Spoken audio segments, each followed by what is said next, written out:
Assalamualaikum warahmatullahi wabarakatuh. Alhamdulillah anak-anak hari ini kita bisa belajar kembali tentunya bersama saya Ibu Nurul.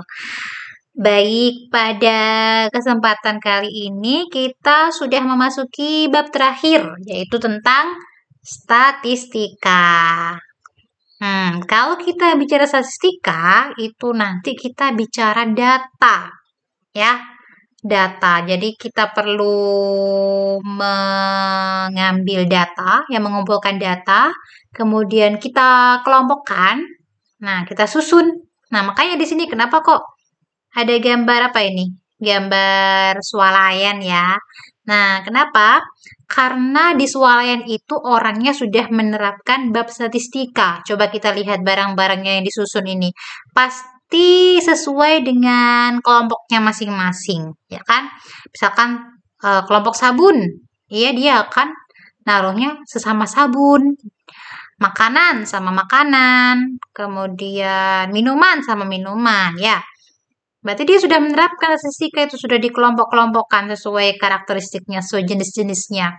Bayangkan kalau tokonya ini tidak ditata sesuai kelompoknya, dicampur semuanya, gimana jadinya?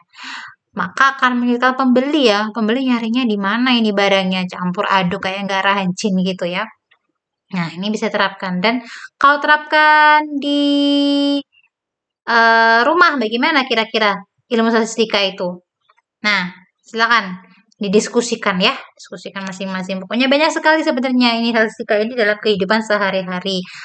Nah, itu intinya tentang data, pengelompokan data, tuh ya. Nah, ini bisa dibaca sendiri aja. Materinya ada di sini. Ada di lembar kerja 8.1, yaitu tentang menyajikan dan menafsirkan data. Data itu apa? Ini bisa dibaca sendiri. Nah, dari data nanti itu ada dua data yang diperoleh. Ini yang perlu dipahami, ada data kualitatif dan data kuantitatif. Ini ada pengertiannya masing-masing, silakan dibaca. Intinya, kalau kualitatif itu datanya tidak berupa angka, ya. Kalau kuantitatif itu datanya berupa angka. Contohnya gimana? Misalkan data makanan favorit. Nah, apa kira-kira? Ada yang jawab nasi goreng, ada yang jawab soto, sate, bakso, dan lain sebagainya ya. Berarti kan yang dikumpulkan itu bukan berupa angka. Nah, itu namanya data kualitatif. Kalau kuantitatif berupa angka, misalkan nilai matematika siswa kelas 7. Nah, itu kan angka kan, nilainya berapa aja, berupa angka kan. Nah, berarti itu namanya data kuantitatif. Bisa yang bedakan ya? Oke. Nah, ini ada macam-macam cara menyajikan data. Yang pertama bisa berupa tabel. Tabel ini misalkan ini nilai apa gitu ya, nilai matematika ya. Ada 5, ini turusnya ada berapa? Ada kalau nilainya 5 ada berapa anak? Ada 3 anak. Nah, kalau diturus berarti di seret-seret ini. Jumlahnya ada 3. Nah, kalau nilainya 6 ada 10. Kayak gitu. Atau juga bisa disajikan melalui diagram batang seperti ini.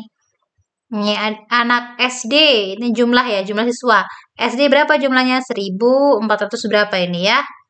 Nah, ini 1500 ya, tengah-tengahnya antara 400 sama 600 500, 1500.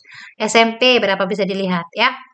Atau bisa juga disajikan menggunakan diagram garis. Nah, seperti ini garis, sama aja kayak batang tadi ya, tapi ini berupa garis. Atau diagram lingkaran atau nama lainnya histogram.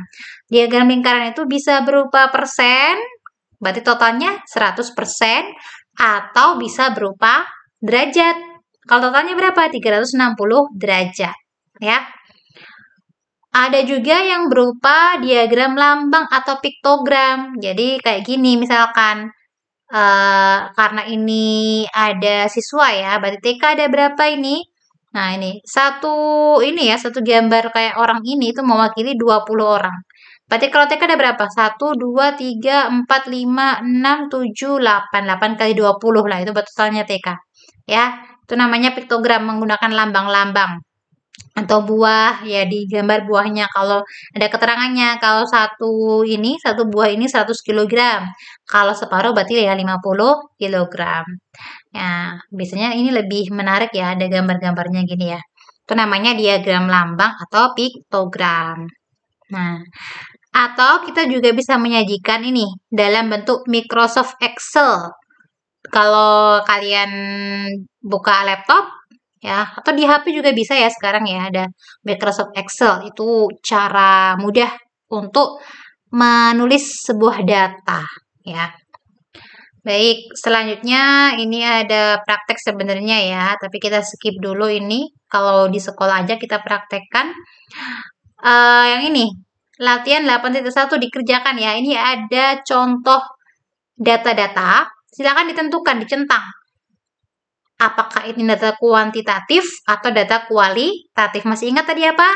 Kalau kuantitatif itu berupa angka, bisa ditulis berupa angka. Kalau kualitatif itu bukan berupa angka, ya. Baik, itu jadi centang-centang aja ini. Nah, kalau ini silakan dipahami, kemudian dijawab sesuai soalnya ini ya. Ada data, diagram, batang. Kemudian tentukan selisih produk pupuk bulan Maret dan Mei. Lihat, bulan Maret itu berapa, Mei berapa, selisihnya berapa ya. Oke, silakan dipahami sendiri aja ya ini ya. Ini juga mengulang aja ini. Sudah kan dulu di tingkat SD sama MI ya. Atau kalau masih ada yang tanyakan nanti bisa japri saya. Atau sebelumnya bisa lihat materi-materi yang lain yang bisa mendukung. Ya, ada berapa soal ini? Ada 5 soal aja. Nah, dikerjakan. Jangan lupa nanti dikumpulkan saat offline. Oke, berarti sudah selesai. Itu aja yang perlu kalian lakukan di bab terakhir, bab 6 ini. Nah, selanjutnya ya nanti kita persiapan penilaian akhir tahun ya. Oke, selamat belajar. Semoga bermanfaat. Sukses selalu, sehat selalu. Demikian dari saya. Kurang lebihnya mohon maaf. Assalamualaikum warahmatullahi wabarakatuh.